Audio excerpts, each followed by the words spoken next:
देख रहे हैं हिमाचल न्यूज 24/7। बजट सत्र के 8वें दिन भी विपक्ष का सरकार के खिलाफ कड़ा रुख जारी रहा। सत्र के 8वें दिन विपक्ष के विधायकों ने उद्योगों के पलायन को लेकर सरकार के खिलाफ मोर्चा खोला। इस दौरान विपक्ष के विधायक हाथों में तख्तियां लेकर विधानसभा पहुंचे। विपक्ष ने सरकार के खिलाफ जमकर नारेबाजी भी की। नेता प्रतिपक्ष जयराम ठाकुर ने कहा कि आज प्रदेश से उद्योग पलायन कर रहे हैं। उन्होंने कहा कि सरकार की नीतियों के चलते उद्योग हिमाचल प्रदेश से जा रहे हैं। जयराम ठाकुर ने कहा कि पूर्व प्रधानमंत्री अटल बिहारी वाजपेयी के औद्योगिक पैकेज की बदौलत आज बीबीएन एशिया के सबसे बड़े फार्मा हब के तौर पर विकसित हुआ। वहीं इसे आगे विकसित करने का काम प्रधानमंत्री नरेंद्र मोदी ने किया। जयराम ठाकुर ने कहा कि सरकार उन्हें ये श्रेय देने की बजाय अपने लोगों को श्रेय देने में लगी है। उन्होंने कहा कि मुख्यमंत्री और उद्योग मंत्री इन्वेस्टर मीट के लिए दुबई गए, लेकिन इसका कोई ब्यौरा सरकार ने नहीं दिया है। इस दौरान जयराम ठाकुर ने ये भी कहा कि सोशल मीडिया पर उनके एक निजी कार्यक्रम में जाने की भी खबरें हैं। उन्होंने कहा कि वे भी दुबई गए थे, लेकिन पूरा दौरा रिकॉर्ड का हिस्सा है। नेता प्रतिपक्ष जयराम ठाकुर ने सरकार के उद्योगों को लेकर रवैये को दुर्भाग्यपूर्ण बताया। पिछले कल विधानसभा के अंदर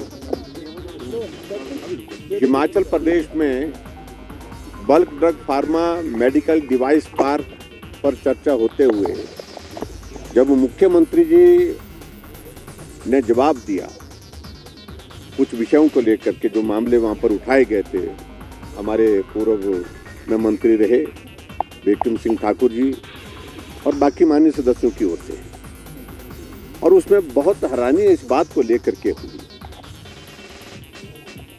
कि जो बद्दी बरोटीवाला नालागढ़ में जो इंडस्ट्रियल पैकेज पूर्व में प्रधानमंत्री रहे अटल बिहारी वाजपेयी जी ने दिया था, उनका जिक्र नहीं किया, लेकिन जिक्र एक ऐसे नेता का किया कि जिनकी वजह से बद्दी बरोटीवाला में इंडस्ट्री लगी है और इंडस्ट्री आई है और उनका बहुत बड़ा योगदान है। मैं उसमें नाम नहीं लेना चाहता हूं कि एक नेता सदन में है और उनके पिताजी का जिक्र किया गया उसमें, और जो देश के पूर्व प्रधानमंत्री अटल बिहारी वाजपेयी जी जिन्होंने ये पैकेज दिया, जिस पैकेज की वजह से इतना बड़ा पैकेज मिलने के बाद बद्दी बरोटीवाला नालागढ़ में हमारा फार्मा का आज एशिया का नंबर 1 हब बना हुआ है। आज हमारे लिए चिंता का विषय है कि अगर इतना बड़ा योगदान पूर्व प्रधानमंत्री अटल बिहारी वाजपेयी जी का रहा और उनके पश्चात अगर किसी प्रधानमंत्री का योगदान हिमाचल प्रदेश में इंडस्ट्रियल सेक्टर को ग्रो करने के लिए, मदद करने के लिए रहा, वो रहा हमारे वर्तमान प्रधानमंत्री नरेंद्र मोदी जी का बल्क ड्रग फार्मा पार्क, जहां पूरे देश भर में मात्र 3 मिले, एक हिमाचल को मिला। मेडिकल डिवाइस पूरे देश भर में जहां 3 मिले, उसमें से एक हिमाचल प्रदेश को मिला।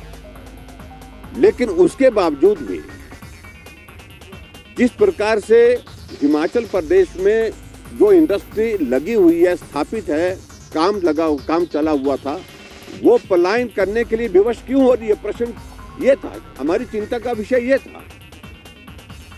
लेकिन इस बात को लेकर के जवाब नहीं दिया गया।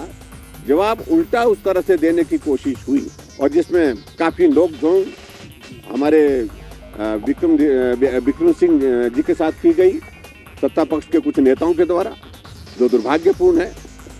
और मैं इस बात को मैं जरूर कहना चाहता हूं, जो बार बार मुख्यमंत्री इस बात को कह रहे हैं कि हम अपनी शर्तों पर इंडस्ट्रियल सेक्टर में वहां पर जो है वो इंडस्ट्री को लाएंगे, वो शर्तें क्या है?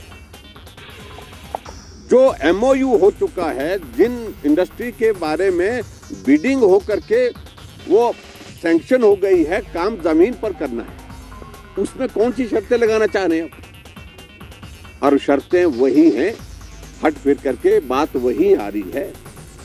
उनके साथ मुख्यमंत्री जी के साथ कुछ नेता इस प्रकार से शामिल हो गए हैं कि इस प्रकार की शर्तें लगाओ ताकि इंडस्ट्रियलिस्ट जो है आए हमारे पास, और आने के बाद हम अपनी कंडीशन उनके पास रखें, उनके सामने रखें, और सामने कंडीशन रखने के बाद फिर उसके बाद जो है उनकी बात सुननी है, माननी है, लगानी है, नहीं लगानी है, उस बात पर निर्णय करेंगे।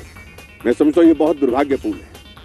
आज बद्दी बरोटीवाला नालागढ़ में अगर आप जाएंगे, एक कबाड़ तो एक बहुत बड़ा एक महकमा ही बन गया, और उस महकमे का संचालन कहाँ से हो रहा है? आप इस बात को मालूम करो, वहां पर आप मीडिया में हैं, आप सबसे भी मेरा इस बात के लिए आग्रह है।